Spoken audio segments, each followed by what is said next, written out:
Hi everybody, welcome back to my reading of Escape from Mr. Lemoncello's Library. This video will start with Chapter 9, and all the other videos are available on the library's YouTube channel and will be linked in this one as well. Alright, let's get started. Chapter 9, it's all starting to get exciting now. Kyle couldn't wait to tell his family the good news. I won the essay contest! He showed him his shiny new library card. Congratulations, said his mom. Way to go, said his dad. His brothers, Curtis and Mike, were more interested in Kyle's other card, his $500 Lemoncello gift card. It's good for 12 months, said Kyle. But you need to use it now, said Mike. We need to go to the store tonight so you can buy me Mr. Lemoncello's kooky wacky hockey. I can't. Why not? I have to show my library card at the store to cash it in. And I'm grounded, remember?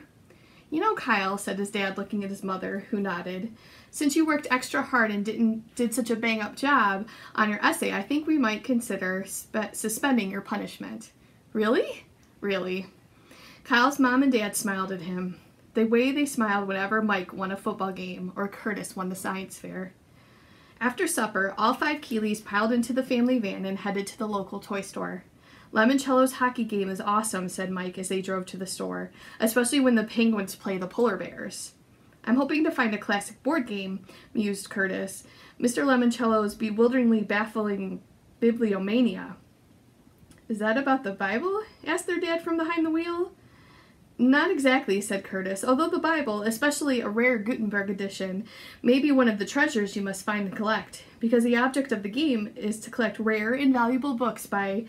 The Penguins and Cooley Wacky Hockey aren't from Pittsburgh like the NHL, said Mike, cutting off Curtis. They're from Antarctica, and the polar bears, they're from Alaska. Kyle had decided to divvy up his gift card 5 ways, to give everybody, including his mom and dad, $100 to play with. As soon as they entered this toy store, the family split up, cruising the aisles with their own shopping carts. His mom was going to upgrade to Mr. Lemoncello's restaurant rush. His dad was looking for one of Mr. Lemoncello's complicated what-if historical games. What if the Romans had won the American Civil War? Kyle hung with Curtis and Mike for a while. Being the one with the gift card made him feel like he was suddenly their big brother. Mike quickly found his PlayStation hockey game, and Curtis was in geek heaven when he finally found Bibliomania. They only have one left, he gushed, tearing off the cellophane shrink wrap and prying open the lid. He sat down right in the middle of the store and unfolded the game board in his lap. You see, you start under the rotunda in the circular reading room. Then you go upstairs and enter each of the 10 chambers where you have to answer a question about a book. I think I hear Mom calling me, said Kyle. She must need the gift card. Enjoy! And Kyle took off. The store will close in 15 minutes, announced a voice from the ceiling speakers. Kyle flew up and down the aisles and grabbed a couple of board games he didn't own yet, including Mr. Lemoncello's absolutely incredible Iron Horse, a game where you build your own transcontinental railroad, complete with locomotive game pieces that actually puff steam. As Kyle was doing some quick math to see if he'd spend his $100, Charles Chitlington rolled up the aisle with a cart crammed with $500 worth of loot. Games stacked on top of games were practically spilling over the sides. Mr. Lemoncello's phenomenal picture word puzzler, one of Kyle's favorites, was teetering on the top. Hello, Keeley, said Chiltington with a smirk. He looked down at the 3 games sitting at the bottom of Kyle's shopping cart. Just getting started. No, I shared my gift card with my family. Really? Well, that was a mistake, wasn't it? Kyle was about to answer when Chiltington said, So long, see you on Friday. Kyle wasn't 100% sure, but Charles might have also muttered, loser. Since the store was about to close, Kyle headed toward the checkout lanes. When he passed the customer service department, he saw Haley Daly. No, Kyle heard Haley say in a hushed tone to the clerk working the returns window.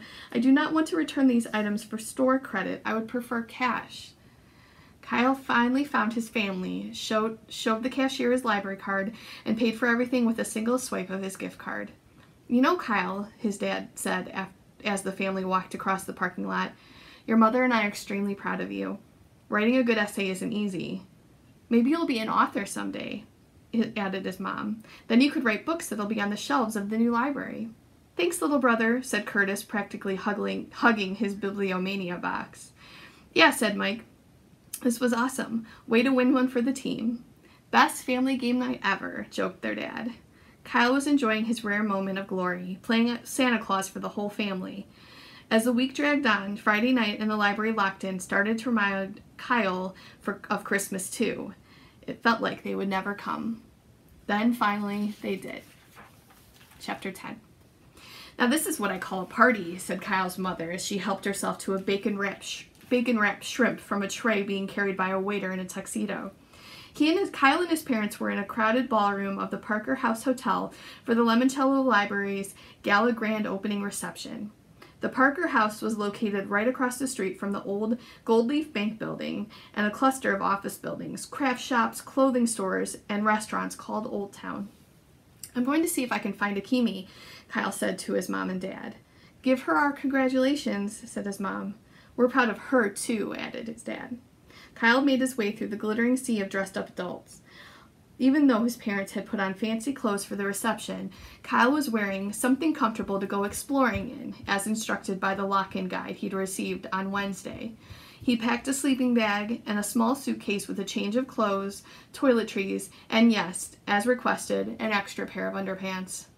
Kyle saw Sierra Russell all alone in a corner near a clump of curtains. It didn't look like her mother had come to the party with her. Sierra, of course, had her nose buried in a book. Kyle shook his head. The girl was about to spend the night in a building filled with books, and she was skipping all the free food and pop so she could read? That was just nutty. Haley Daly, wearing a sparkly blouse, was posing for a wall of photographers who wanted to snap her picture. Her mother was at the party, too. While the cameras were focused on Haley's smile, Mrs. Daly wrapped up a couple of chicken kebabs in a napkin and slipped them inside her purse. Now Kyle saw Charles Chiltington. The poor guy must not have read the memo about comfortable clothes. He was still wearing his khakis and blazer, just like his dad. Kyle figured the Chiltington family must own like 300 pairs of pleated tan pants. "Hey, Kyle," Akimi waved at him near a fake shrub curled to look like a silly straw. "Hi, hey," said Kyle. "Did you remember to bring in your library card?" "Yep," Kyle pulled it out of his pocket. "Huh," said Akimi. "I got different books on the back of mine. 1 Fish, 2 Fish, Red Fish, Blue Fish by Dr. Seuss, and 9 Stories by J.D. Salinger." "I guess they're like baseball cards," said Kyle. "They're all different." "Hey, you guys," Miguel Fernandez, more excited than usual, which was saying something, pushed through the mob to join them. "Did you try these puffy cheese things?" "Nah," said Kyle. "I'm sticking to food I recognize." The puffy cheese things are called fromage tartlets," said Andrew Pickleman, coming over to join the group. "Huh," said Kyle. "Good to know." A waiter passed by with a tray loaded down with small boxes of Mr. Lemoncello's anagram cracker cookies. "Ooh, I love these," said Kyle, taking a box off the platter and opening it.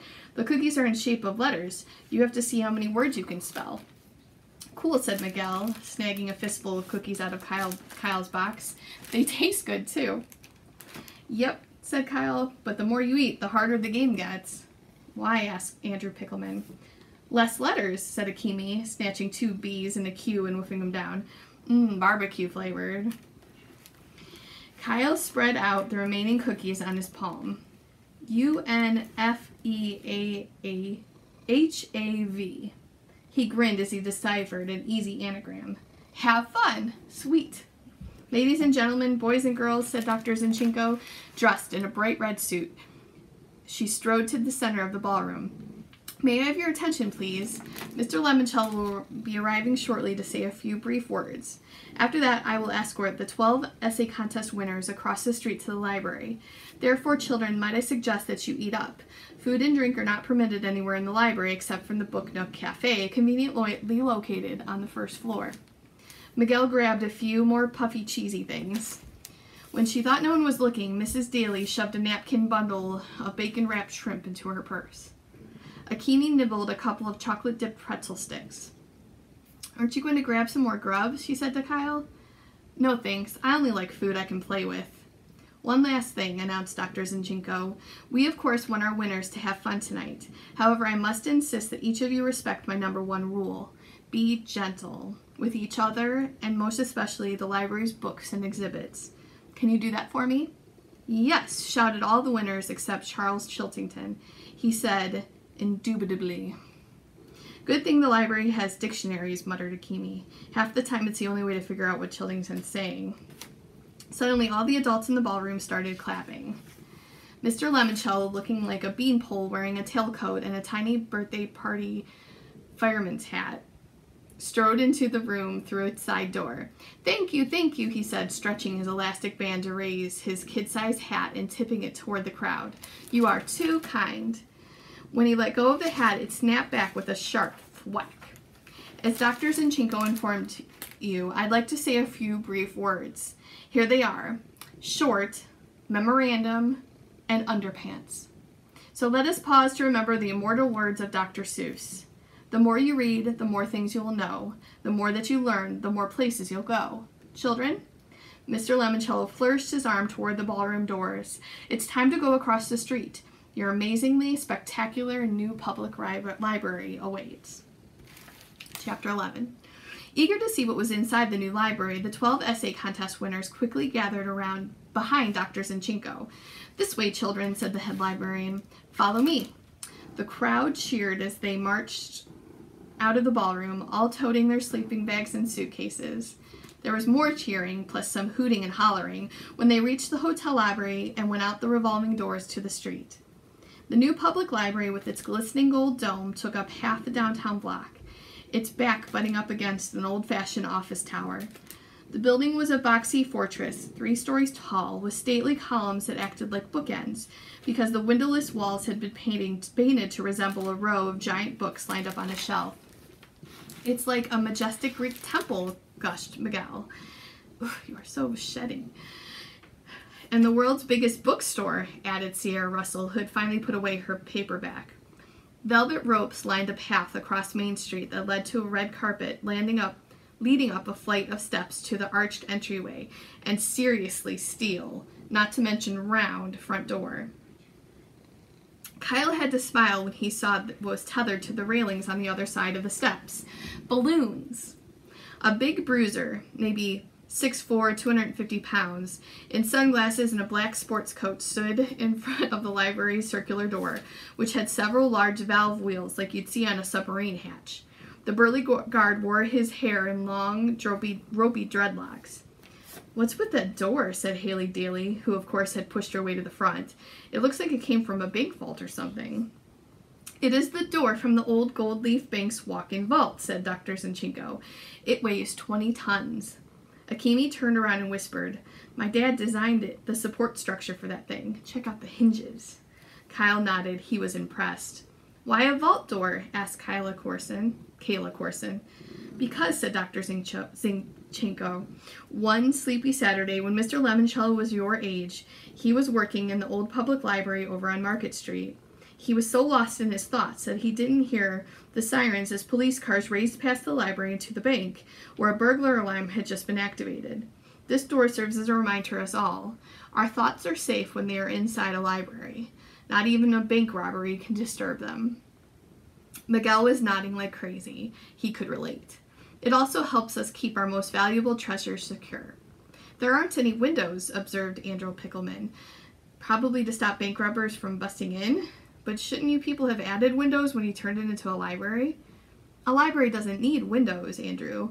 We have books, which are windows into the worlds we've never even dreamed possible." "An open book is an open mind," added Charles Chiltington. "That's what I always say." Dr. Zinchenko pulled out a bright red note card. "Before we enter, please listen very carefully. Your library cards are the keys to everything you will need," she read. "The library staff is here to help you find whatever it is you're looking for." She smiled slightly, tucked the card back into her pocket, turned to the security guard and said, "Clarence, will you do the honors?" "With pleasure, Dr. Z." Clarence turned one giant wheel, spun another, and cranked a third. Noiselessly, the 20-ton door swung open. The first thing Kyle could see inside was a trickling fountain in a grand foyer of brilliant white marble. The fountain featured a life-size statue of Mr. Lemoncello standing on a lily pad in the middle of a shallow reflecting pool 10 feet wide. His head was tilted back so the water could spurt up from his mouth in an arc. Kyle noticed a quote chiseled into the statue's pedestal. "Knowledge not shared remains unknown. Luigi L. Lemoncello." Beyond the fountain, through an arched walkway, was a huge room full of desks. When everyone had shuffled into the entrance hall, Dr. Zinchenko turned to the security guard. "Clarence?" Clarence hauled the heavy steel door shut. Kyle heard the whir of the spinning wheels, the clink of the grinding gears, and a reverberating clunk. "Wow," said Miguel. "Talk about a lock-in." "I'll be in the central controls tower center, Dr. Z," said the security guard. "Very well, Clarence." Clarence disappeared behind the red door. "Now then, children," said the librarian, "if you will follow me into the rotunda reading room." As the rest of the group started filling into the gigantic circular room, Kyle checked out a display case beside the red door. The sign over it read, "Staff Picks, Our Most Memorable Reads." A dozen books were lined up on 4 shelves. One cover in the middle of the bottom row caught Kyle's eye. It showed a football player wearing a number 19 jersey dropping back to hurl a pass. Kyle made a mental note of the title. "In the Pocket, Johnny Unitas and Me." Tomorrow morning when the lock-in was over, he might use his library card to check it out for his big brother Mike. Wow! Everyone gasped as they stepped into the rotunda reading room and looked up. The entire underside of the dome looked like space as seen from the Hubble telescope. A dusty spiral nebula billowed up, a galaxy of stars twinkled, and meteorites whizzed across the ceiling. Ooh, the space imagery on the ceiling dissolved into 10 distinct panels, each one becoming a display of swirling graphics. "Those are the 10 categories of the Dewey Decimal System," whispered Miguel, sounding awestruck. "See the panel with Cleopatra, the guy mountain climbing, and the Viking ship sailing across it? That's for 900 to 999, history and geography." "Cool," said Kyle. Tucked beneath the 10 screens in arched niches were the incredible 3D statues of glowing, ghostly green. "I believe those are holographic projections," said Andrew Pickleman, waving at a statue that was waving down at him. The room underneath the dome was huge. It was circular with a round desk at the center that was surrounded by 4 rings of reading desks. Kyle saw that half the rotunda was filled with floor-to-ceiling bookshelves. The other half had balconies on the 2nd and 3rd floors that reminded him of the open atrium of a hotel he and his family had stayed at once. While everyone was gawking at the architecture, Dr. Zinchenko said the words Kyle had been waiting to hear all day. "Now then, who's ready for our first game?" All right, we're going to end this one here. So that's chapter 11, and I'll see you next time.